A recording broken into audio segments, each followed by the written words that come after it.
Halo teman-teman, selamat sore. Ini di rumah gue banyak banget mobil yang keren-keren. Ada Jeep, Jeep Kompas ya di belakang ya.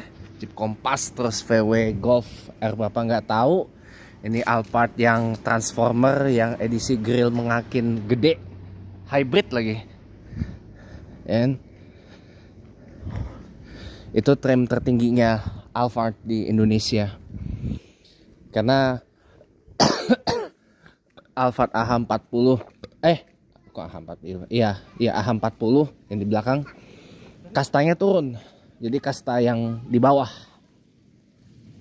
sementara kasta yang tingginya itu Velfire.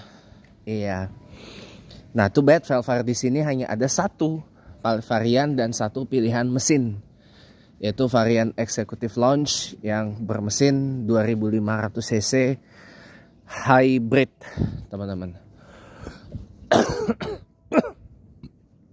Sementara yang di belakang saya tadi itu adalah Alphard biasa yang tipe Z yang bermesin hybrid, teman-teman. Jadi kastanya Alphard itu diturunin, jadi supaya biar makin affordable gitu. Jadi Velfire-nya naik status, jadi lebih tinggi. Kalau sebelumnya kan Velfire itu kastanya di bawah Alphard. Tapi memang kalau mau yang kasta lebih tinggi lagi adalah Lexus LM itu. Tapi meskipun ini orang baik gak tahu ya, meskipun Lexus LM ini kerap kali disanding-sandingkan dengan Alphard dan Velfire yang tadi, padahal sebenarnya di Lexus LM yang sudah menggunakan TNGA ini beda, semuanya beda. Dibedain semuanya dari Alphard. Kodenya aja beda. Dia kodenya AW sekarang, AW10. Dia kodenya AW10 di Lexus LM generasi kedua. Kalau yang generasi pertama kan ketara banget itu rebadge-nya Alphard. Makanya Alphard yang Gen 3 itu bisa dipermak menjadi sebuah Lexus LM. Nah, tapi kalau di Alphard yang Gen 4 ini dan Lexus LM-nya sudah Gen 2 nggak bisa lagi karena bodyworknya beda, kodenya juga beda. Kalau Alphard Velfire kodenya AH, kalau LM kodenya AW, teman-teman. AW10 kodenya.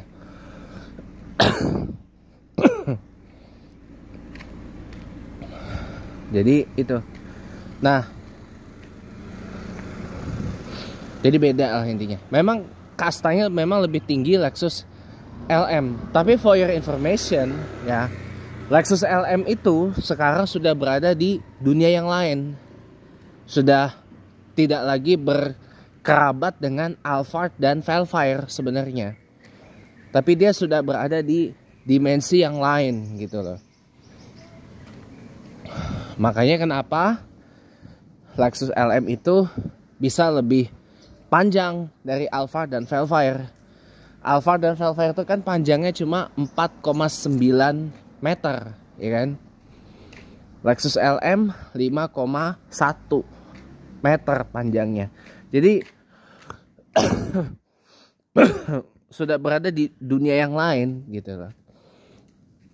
Dan memang Lexus LM ini sebenarnya disiapkan untuk menantang para MPV besar Tiongkok yang sudah ada di pasaran Tiongkok dan global, kayak Denza D9, kemudian Xiaopeng X9, kemudian Xiaopeng X9, kemudian ada satu lagi kembarannya Denza D9 tapi dia pakai bajunya BYD, saya lupa BYD-nya apa.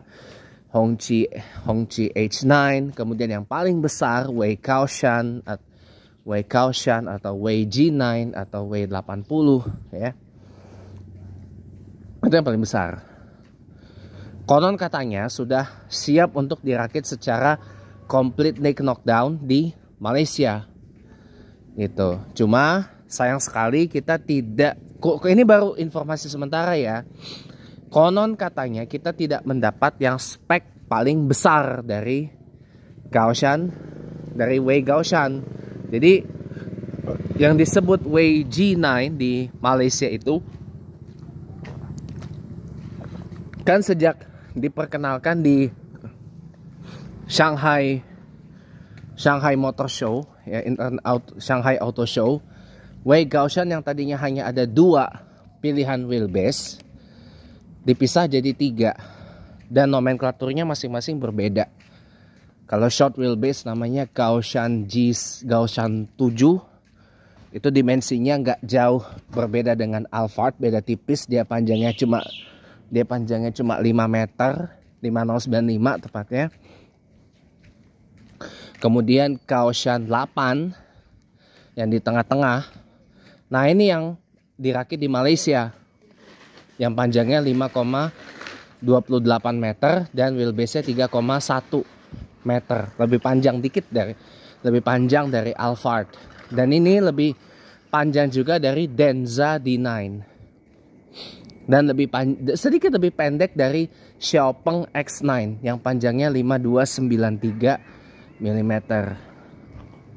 Nah, yang paling besar itu namanya Gaoshan 9. Nah, dia panjangnya spektakuler. Panjangnya dia 5410 mm, wheelbase-nya 3,3 meter. Ini kan besar banget. Cuma konon katanya menurut pihak GWM kita nggak akan dapat yang itu. Ini masih rumor ya. Nah, setelah Gaoshan 7 ini diluncurin yang paling pendek, konon katanya pasar di luar China atau di luar Tiongkok itu akan mendapat 2 pilihan wheelbase. Ya, akan kemungkinan ditemani oleh Gaoshan 7 atau bisa jadi yang lebih besarnya Gaoshan 9. Nah, apa bedanya Gaoshan 7, 8, 9 selain panjang seatingnya dan fiturnya juga beda. Kalau Gaoshan 7 dan Gaoshan 8 itu dia 7-seater dengan konfigurasi 223 dan fiturnya juga berbeda. Ya. Kalau Gaoshan 9 dia 6-seater kayak Lexus LM. Ya. Dia 6-seater, hanya 6 tempat duduk aja. Kayak Lexus LM. Lumayan sih kalau saya bilang. Jadi lumayan privasi. Berapa ya? $576 itu sebenarnya kan berapa rupiah? Saya juga jujur nggak tahu ya. $476 sama dengan berapa rupiah nggak tahu saya. Yang jelas sih agak mahal ya. Mereka aja biaya langganan per tahun aja itu 4 jutaan.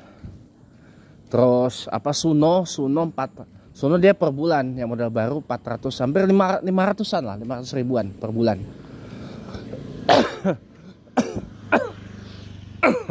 Langganannya lagi ngetren nih sekarang, orang bikin musik pakai AI. Tapi nanti aja kita bahas gitu. Nah, nggak tahu kapan Wei G9 ini mulai dirakit di Malaysia dalam versi setir kanan, dan pilih dengan konon katanya akan ada 2 pilihan wheelbase yang menemani Gaoshan 8 ini. Adalah apa? Nggak tahu. Apakah Gaoshan 7 yang pendek ya, atau Gaoshan 9 yang panjang sekali itu. Tapi kalau seandainya Gaoshan 9 yang masuk sini, yang dirakit di Malaysia dan dirakit di sini dan dirakit di sana, masuk ke Indonesia, masuk ke beberapa market lain, wah, habis sudah Alphard, habis. Kenapa? Karena dia bisa menjadi sebuah all-rounder MPV yang benar-benar menghancurkan Alphard, Vellfire, dan bahkan D9. Kenapa? Satu, dia kan besar. Memang kapasitas bagasi defaultnya nggak sebesar yang Caution 8. Ini defaultnya kalau normal. Tapi untuk diperbesar kan bisa dimajuin kalau bangku baris ketiganya nggak dipakai di Caution 9. Nah, akan tetapi dia bisa menjadi all-rounder. Kenapa saya bilang all-rounder? Dia bisa menjadi sebuah MPV mewah yang mengesankan dan menggetarkan jiwa dan raga gitu ya, ketika dibawa nongkrong di tempat-tempat yang mewah di Jakarta atau di Singapura misalkan. Kayak itu pun kalau masuk Singapura ya. Tapi dia bisa juga menjadi sebuah MPV besar yang enak dikemudikan karena performanya itu nggak tertandingi.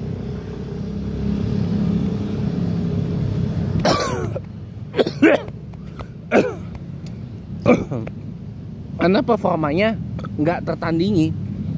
Jadi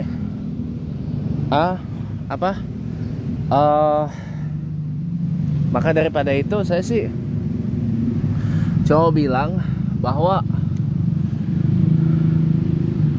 memang kayak gitu ininya.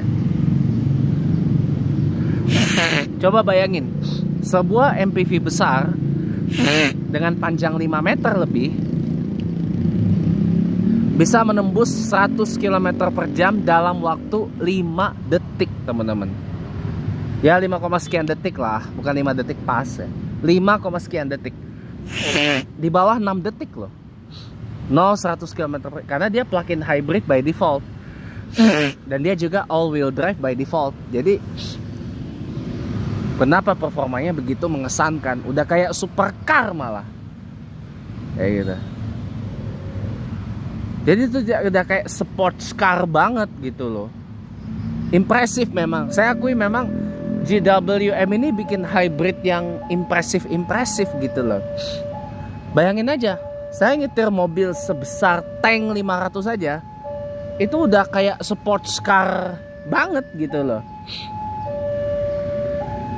Udah kayak saya bawa sports car sekelas apa ya kalau di Tiongkok itu. Saya kurang hafal ya. Kalau di Neo Ipinen kejauhan lah, itu kan supercar, kan? Ya udah kayak sports car lah intinya gitu. Udah kayak mobil sport saya bawa.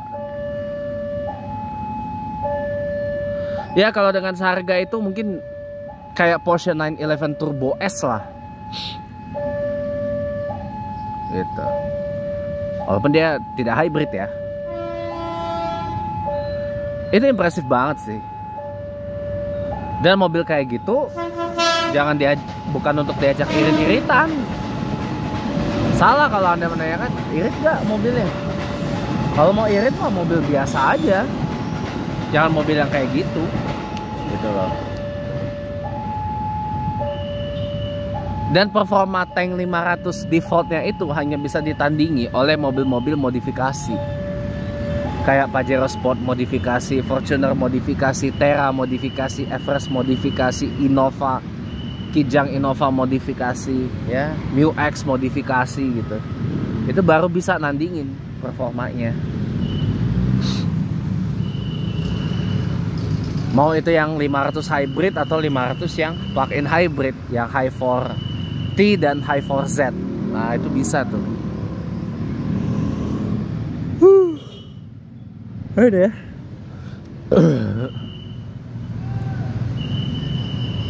Nah kalau modif kayak gitu teman-teman ya, bisa habis banyak, dan garansinya juga angus. Karena banyak yang dirubah teman-teman.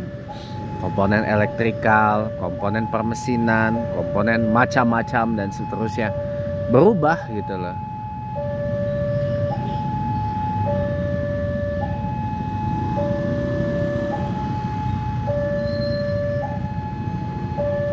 Gitu teman-teman. Ya, jadi untuk sekarang mungkin itu dulu karena bentar lagi mau maghrib ya. Oh ya, saya bingung karena saya harus ke Cianjur ada satu urusan yang harus saya selesaikan dalam waktu dekat ini. Teman-teman bantu WA saya ya, teks saya di WA.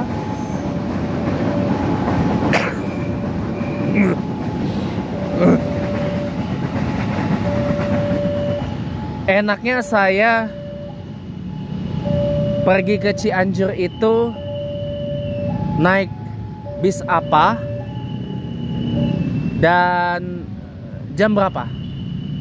Soalnya kalau ke larut pagi takutnya nggak bisa tektok. Sementara saya maunya tektok gitu loh. Saya nggak punya duit buat nginep gitu.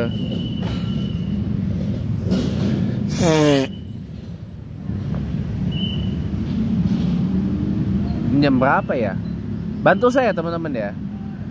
Kalau berangkat dari rumah langsung ke Pasar Rebo naik Gojek, saya belum ukur berapa duit habisnya, dan lagi-lagi saya harus isi kuota lagi. Lagi-lagi saya harus isi kuota ya. Kuota ini, kuota paket di Telkom. Oh ya, sekalian aja deh saya ini isi pulsa M3 nanti. Mulai ini udah di warning harus diisi pulsanya, udah di warning gitu. Jadi apa,